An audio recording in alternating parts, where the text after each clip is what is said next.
Good morning, friends.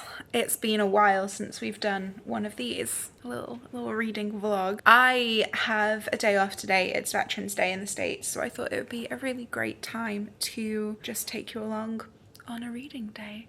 I don't really have any plans today. I do need to deep clean my apartment, and I'm going to start prepping to get my Christmas decorations up. It's not even been Thanksgiving yet, but I don't celebrate it as a Brit, and last year I just sat in my apartment and felt very homesick. So this year I'm gonna have my Christmas decorations up and at least try and make myself feel festive instead.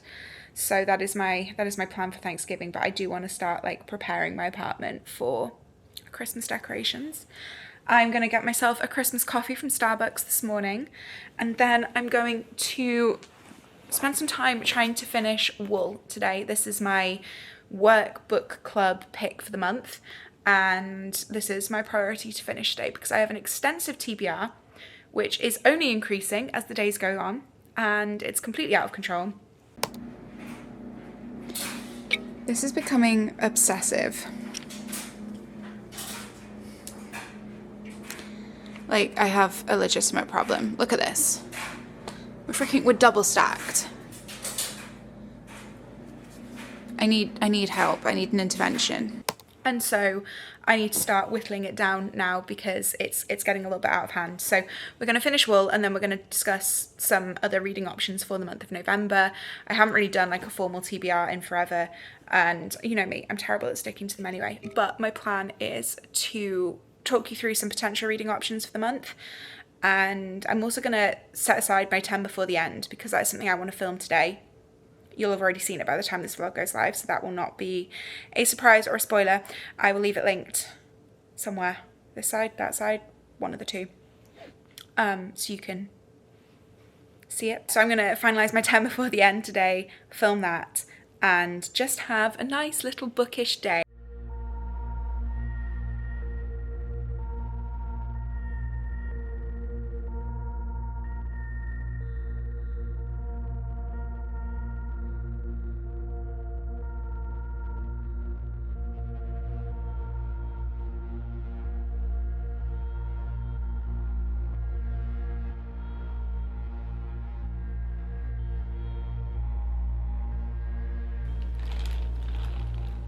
I forgot to take you guys with me to go and get my coffee because I'm not yet back in the swing of vlogging.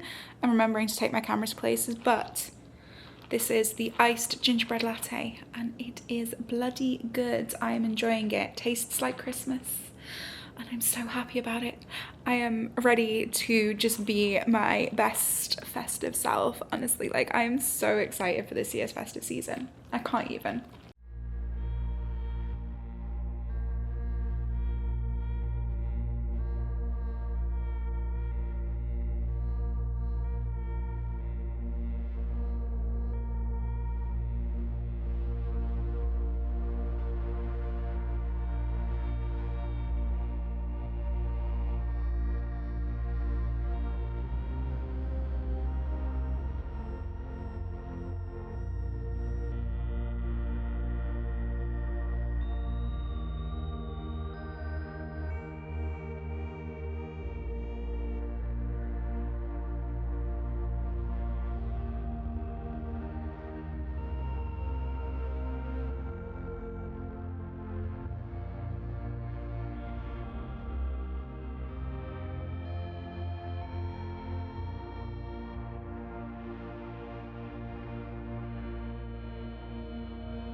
So I haven't read dystopian literature in a long time, not for any particular reason. Like, I actually really enjoy dystopian fiction, especially kind of the YA dystopia boom of the early 2000s, I really, really enjoyed, like Hunger Games, Divergent. There was that series by Lauren Oliver, Delirium, I think it was called, where they'd like outlawed love.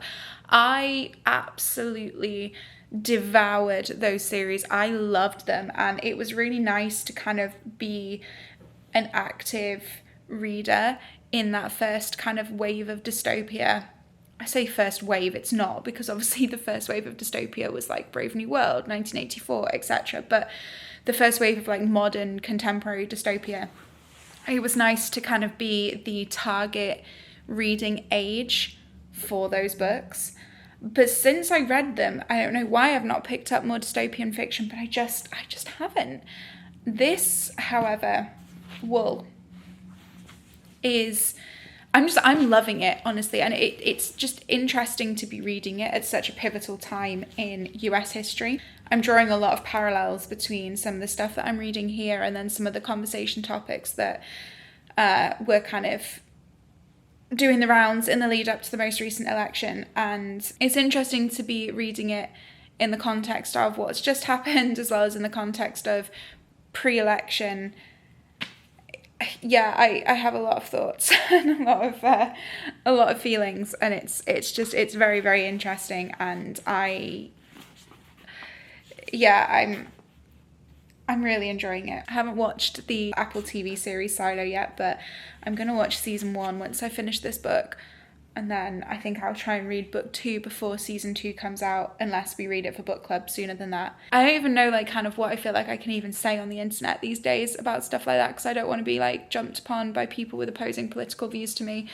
But I'm nervous. I am nervous right now. Like, it's a scary time, you know?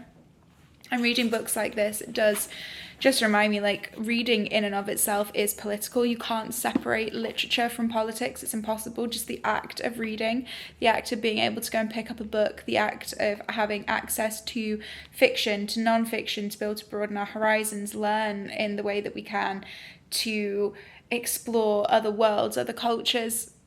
All of that in and of itself is a political act. All art is political at its core. And so it's impossible really to separate books from politics, but especially books like this, and especially at times like this. Yeah, I don't really know where I'm going with this as a little tangent, but it's just been an eye-opening reading experience, to be honest. I have about 100 or so pages of the main novel left, and then there's a Q&A with the author, an epilogue, and then like an excerpt that I think is supposed to feed into the series as a whole. And so yeah, I'm definitely going to get this finished today. I need to start my cleaning soon, because I do want to deep clean my apartment, and I also need to go and walk and get groceries, but I'm quite invested in this right now. And yeah, I have a lot of thoughts, a lot of feelings, a lot of things that are just coming to mind as I devour this book. You know how they say to never judge a book by its cover? I feel like this book has made me really judge one character in particular by his actions, which I mean is fair.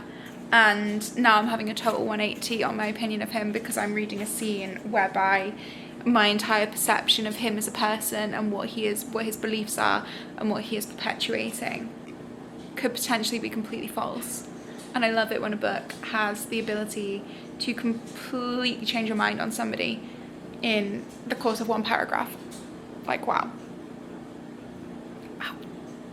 I've just reached page 500 of of Wool, which means I have about 70 pages left to go, I think.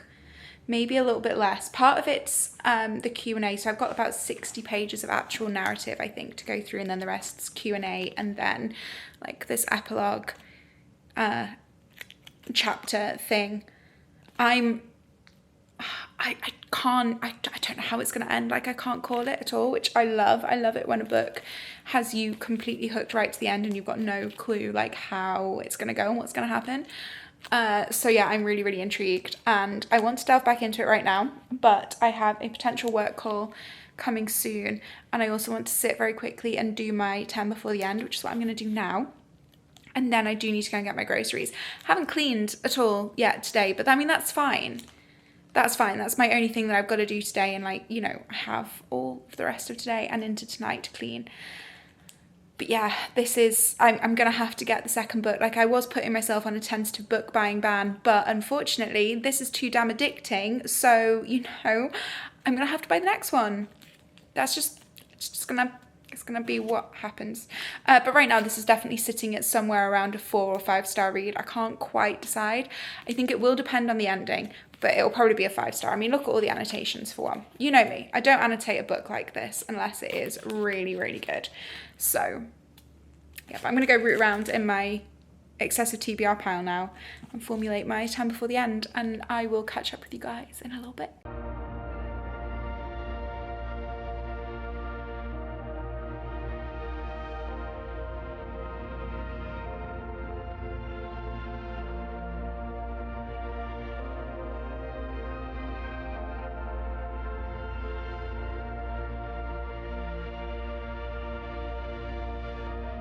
Okay, please ignore my appearance. I went to the gym, my hair is currently wet. I'm too lazy to blow it dry this evening because I just don't care. But I'm very pleased to report that I just finished reading Wool. I absolutely loved this book so much.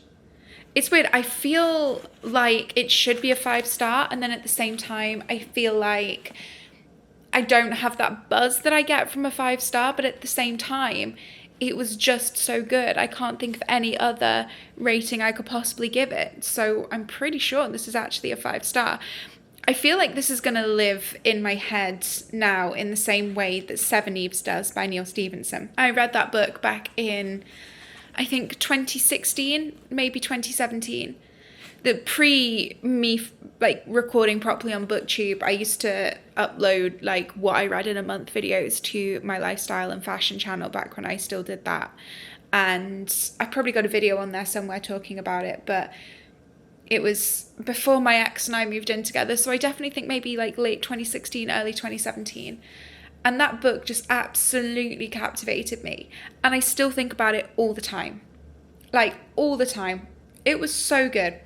And the rough premise of that was the moon one day explodes and suddenly there's 7 moons. And so obviously that has a dramatic effect on planet Earth and nature and humanity. And so scientists and astronauts all kind of club together and clamour to, I think it's Mars that they try and colonize to help humanity survive somewhere other than Earth. Very, very good. It was my first kind of read of like science fiction as an adult, and it's really stuck with me. And although I haven't reread it, and I don't know if I ever will reread it because I don't know if I'll ever have the same like reading experience the second time round, I really enjoyed it. Anyways, this is me rambling, I do apologize, but there's a lot of thoughts going on up here. So all that to say, I feel like Wool is going to be similar in the sense that I think this is a book I'm going to think about a lot and will probably always remember and look back on. And I think it's especially poignant that I've read it during this election cycle and everything that's gone on in the US in the last week, because there are a lot of parallels that you can draw between modern politics and this book. I know I mentioned that earlier in the video, so I'm probably repeating myself needlessly, but yeah, there's a lot of parallels that you can draw between the two, and it's just really, really intriguing to read something like this at a time like this.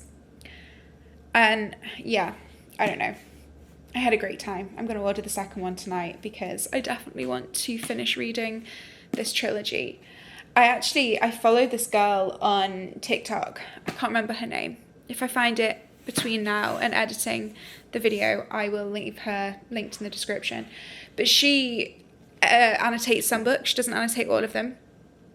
But she did a video recently where she mentioned that her annotations are quite personal to her because she treats her books like a journal or like a diary. So she will talk a lot in her annotations about what is going on in her personal life external to the book. And I thought that was really intriguing. And so I didn't really treat this exactly like that, but I think my annotations this time are probably considerably more personal than they have been in the past. And I find the idea just really intriguing to treat your books like that, because books are inherently all very personal belongings to us. You know, we all have very individualistic reading experiences. You know, my experience of reading Wool is going to be completely different to somebody else's experience of reading Wool, even if we both loved the book. So I find it really interesting anyway. And so books that I decide to annotate from now on that I think are going to have some sort of profound effect on me, I think I do want to kind of treat almost as a journal. I don't really know where I was going with this, but I just, you know, yapping at the camera. Can we just take a minute as well and just appreciate the tabs? They look wonderful. Very pleased with how they came out. Not like the best annotation I've ever done, but certainly I think the most extensive this year. Anyway, I'm going to go and take a break for a minute, and then I am going to decide what to read next. I know I should read something off my 10 before the end list, but realistically, I'm probably not going to. I'm probably going to reach for something else on my TBR that's by my bed, just to try and whittle down the piles of books there. I have the new Stephanie Garber novella that's set in the world of Caraval, which is like a holiday read, and I don't know whether to read that now or save that for next month. I have my last horror from October left over to read. I have a lot of options, so we will probably continue this vlog at least until I go to sleep tonight, if not maybe through tomorrow as well. And you can see what else I choose to consume voraciously over the next however many hours. In fact, actually, yeah, let's continue this. Let's continue this vlog another few days. Let's give the people what they want.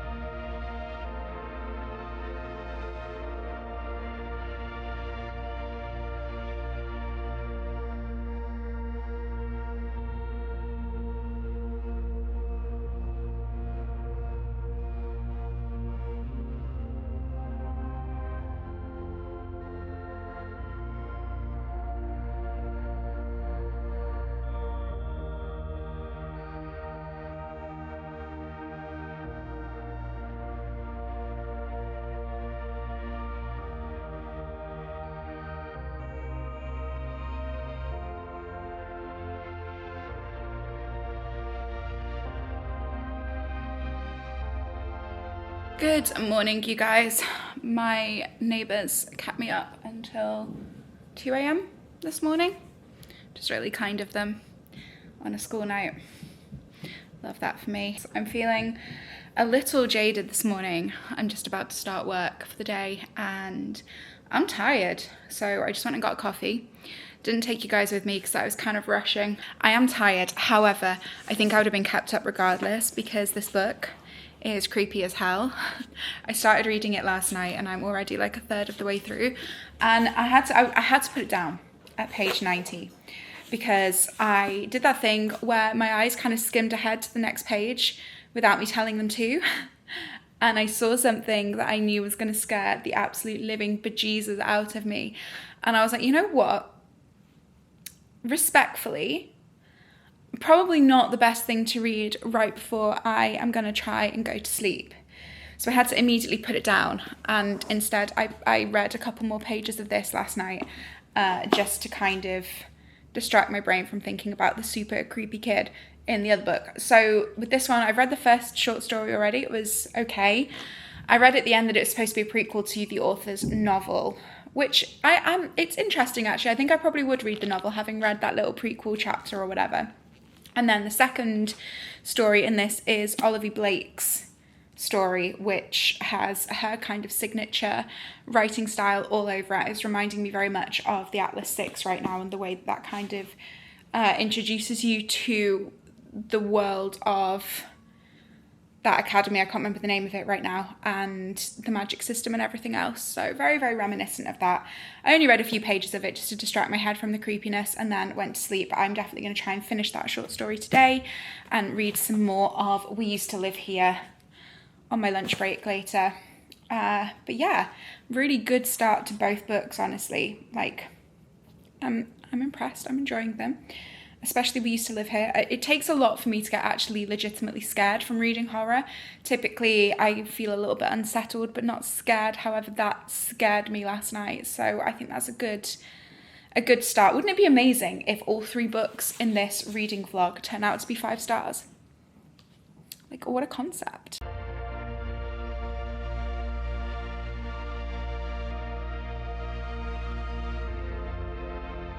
Okay, I just finished this. What in the heck? I feel like I have so many freaking questions that are never going to be answered.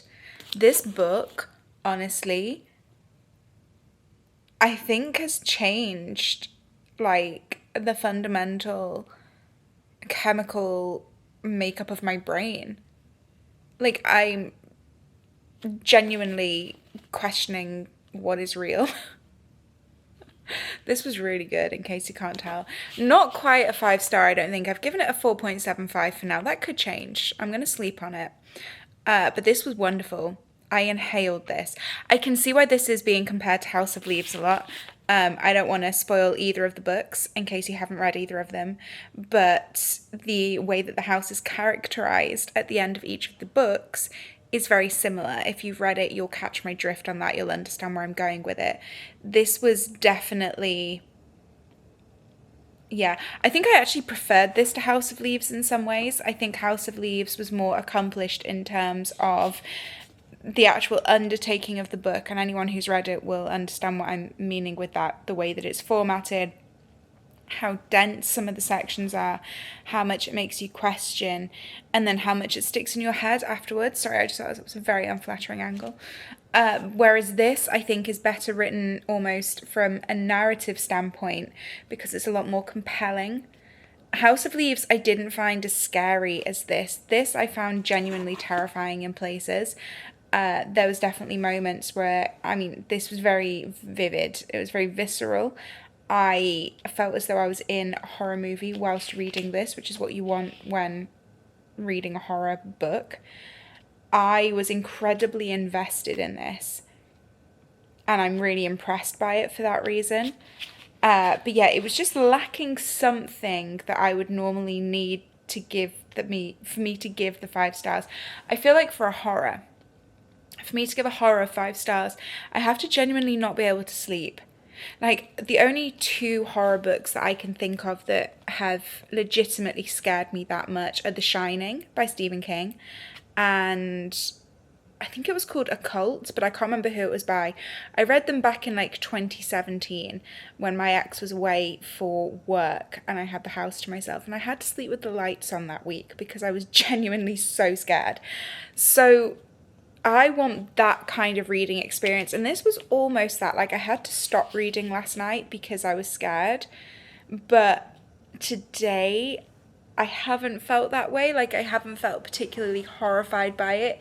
It was just more of a page turner. Like, I was just excited to find out what was happening, and the ending was very good. I have not vlogged in a hot minute.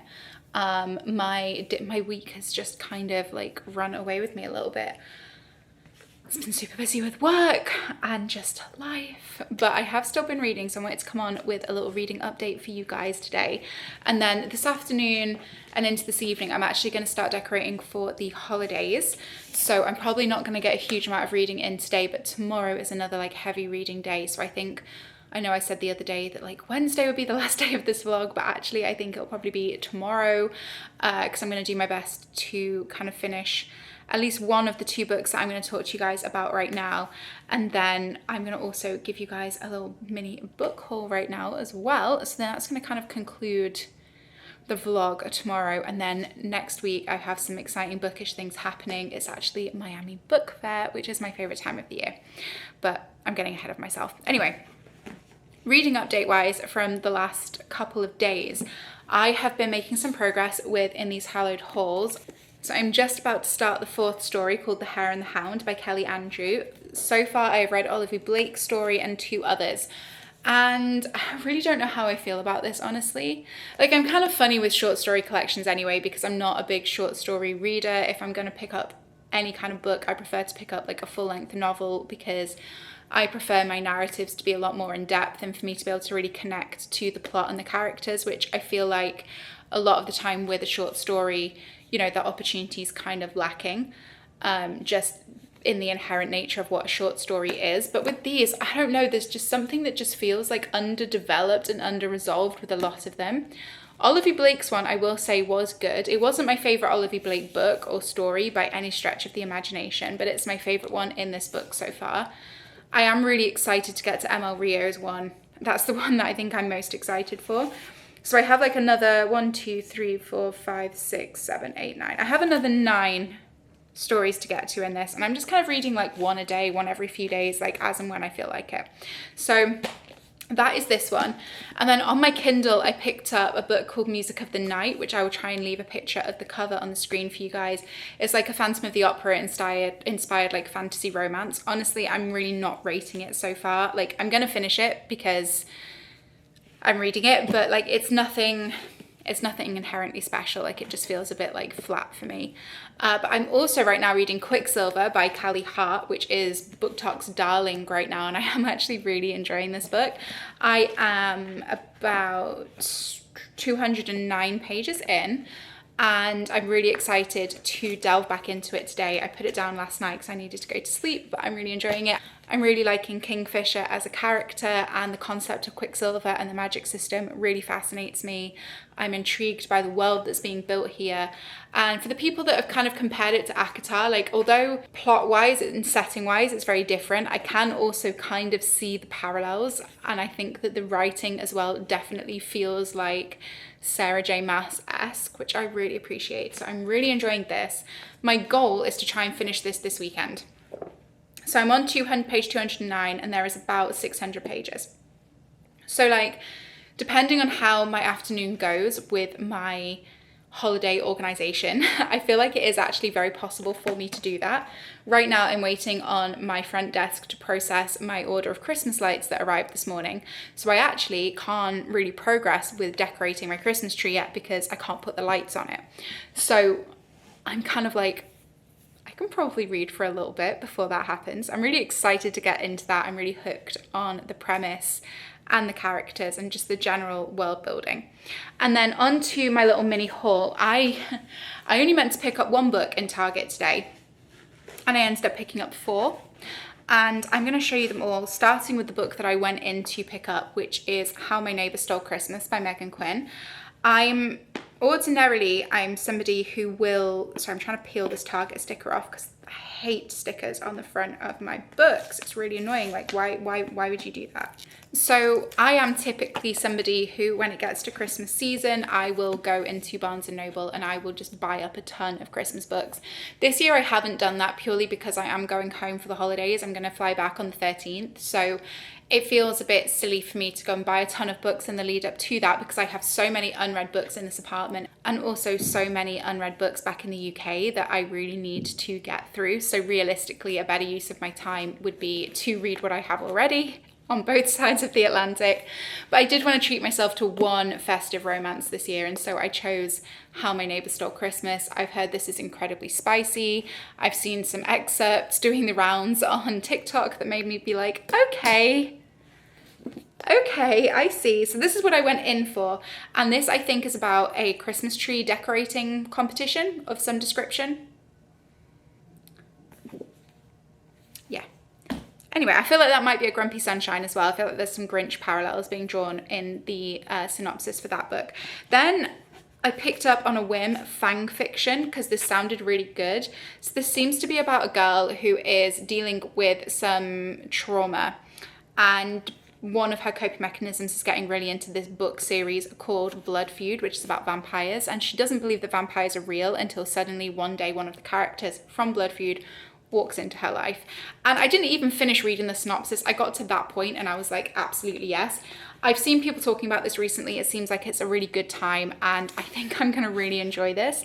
So I absolutely picked this up. And then this next book was one that I saw somebody talking about it. They had an art copy on Instagram in the summer, and it kind of like sat in my like, I'm interested, but like, am I ever gonna get to it? Probably not kind of like folder of books that I want. And then on TikTok this week, I saw this being listed under books that are really kind of politically driven. And so it immediately made me want to pick it up because I'm really interested in books that deal with politics. And that is Blood Over Brighthaven. And this is about a girl who is the first woman ever admitted to a prestigious order of mages, and she unravels a secret conspiracy that could change the practice of magic forever. It's a standalone dark fantasy from the same author that wrote Sword of Kaigen, and I am really intrigued just purely based on that synopsis alone. Also, these end pages are stunning. So I just like the concept. I like the fact that it is inherently very political and feminist, and I'm really excited to read it. So I will give you guys my thoughts and feelings. Realistically, most of my books now I'm not going to get to until next year, but like that's fine. And last of all, I have The Stars Are Dying by Chloe Panoranda. I've definitely butchered her last name. So this is a fae fantasy romance. This edition is gorgeous. Look at those sprayed edges. And then the naked hardback is stunning as well. Look at that. It's gorgeous. So I actually had this on my Kindle. I had this with Kindle Unlimited, but then my UK Amazon Prime account, I cancelled it, forgetting that I would also have ended up cancelling Kindle Unlimited as well. So I lost it. And I was like, oh, I really need to re-download it because I hadn't read it yet. And then I saw it today and thought, you know what, I'm just gonna buy it. So that, my friends, is my book haul, and I'm so excited. As with all of the books on my TBR, I'm so excited to get stuck into them. But I don't know when I will get stuck into them. But anyway, I am going to get some laundry done and organise my apartment for the festivities, the festive period. And then eventually sit down and read at some point today, but I will properly come back tomorrow and do a proper reading update. Hopefully we can finish Quicksilver together before the end of this vlog, and then we can do a little wrap up of everything that I have read. And yeah, I hope you guys are enjoying me vlogging again. I feel so incredibly out of practice, but I'm really enjoying it. I'm feeling very creatively driven right now. It's a very nice place to be. Excuse my semi-bedraggled state. I got out the shower, my hair is still drying, but you guys, I'm so close to finishing Quicksilver. I'm loving this book. I am loving this book with my whole heart. I have been absolutely like surgically attached to this book today. I feel like it's fast-paced and really compelling. So it wasn't like it was slow or I was struggling to get into it, but I wasn't like hooked until probably the last like 24 hours. And now I'm having like separation anxiety. I am freaking obsessed. I love Kingfisher with my entire heart and soul. And it's going to become really problematic for me when I finish this book because I don't want it to end. And the second one isn't out yet. So now what am I supposed to do? You know, like how am I just supposed to go on with the rest of my life not knowing what's going to happen in the second book? Like how am I supposed to do it? I don't understand. Okay, friends, I'm a little dead from the gym tonight, but I just, sneak peek of my Christmas tree. I just wanted to come on and quickly finish this vlog because I finished Quicksilver last night. And I have been unable to think of anything other than Quicksilver all day. This book was 5 stars. Was it the best book I've ever read in my life? No. Was it the best written book I've ever read in my life? No. Did I have so much fun? Yes. Am I now fully in love with Kingfisher? Yes. Am I now eagerly awaiting the next book in the duology? Yes. Yes, I am. I absolutely adored this. Like, so much. This was amazing. So I'm gonna kind of end the vlog here. I'm going to give you kind of my final reading updates. I think I don't even know how much I filmed, honestly, but I think it's quite a lot of clips because I was importing them off my camera last night and I was like, oh, okay, this could be a long one. So in this vlog, I have finished Silo. No, not Silo. I finished Wool, the first book in the Silo series by Hugh Howey. I gave that 5 stars. I finished We Used to Live Here by whoever the author of that is. I'll put that on the screen now. And I gave that 4 stars. I finished Quicksilver by Callie Hart and I gave that 5 stars. I am about 10-15% of the way into In These Hallowed Halls. Currently not loving it, but it's not bad either. So we'll see what my overall rating for this will be, but I would be surprised if it gets over a 3-star. And then on my Kindle, I've been reading Music of the Night, which is like a Phantom of the Opera inspired fantasy romance. And again, it's not really doing it for me. I'm about 30% of the way in, and I think that one's going to be probably a 2-star. But we've made some really good progress with books this week, which I feel really good about. And I actually filmed my US TBR video today, and I'm really intimidated by the amount of physical books that I now have to get through, so I need to read quicker. But yeah, I'm going to leave the video here anyway. I hope you guys have enjoyed it. If you're new, please don't forget to hit that subscribe button. I'll see you in another video very, very soon. Bye!